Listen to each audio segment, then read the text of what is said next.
Broughton Street has always been one of the main commercial areas of downtown Savannah, and this intersection, Bull and Broughton, is pretty much the center of downtown.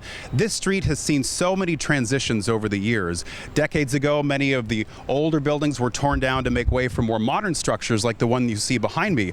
This building was actually home to WSAV, among other buildings at one point. You could see our signature tower on top of the building, and at the time, it was the tallest building in Savannah.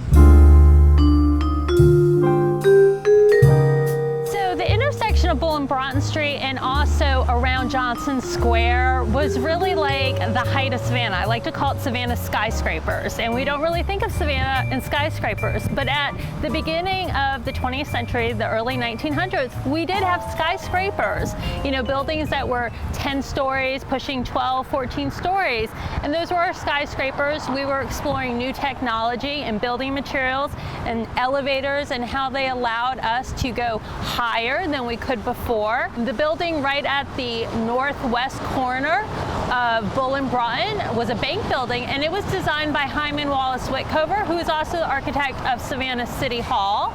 And he had his office on the top floor where he could look out over the city. And I think it's kind of a shame that we've lost pretty much all but one of those tall buildings that gave us some height. It really showed Savannah's prominence in the South as a modern city at the beginning of the 20th century.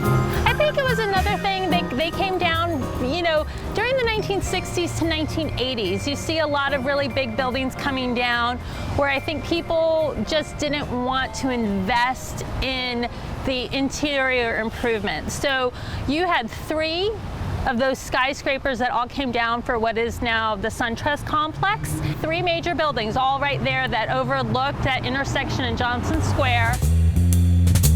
I think they just felt like it was easier, cheaper, more efficient.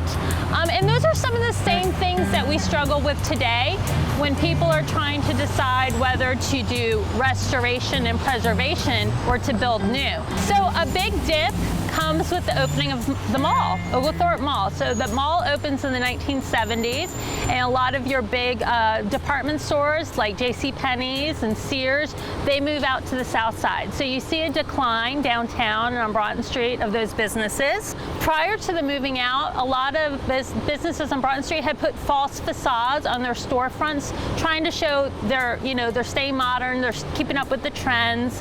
Then they move out, and so you see sort of this slow decline in the 60s, 70s, and 80s of Broughton Street, and what you're left with is just street level stores or empty storefronts and no activity on the upper levels behind those false facades. And then you start seeing this revitalization and those false facades coming down.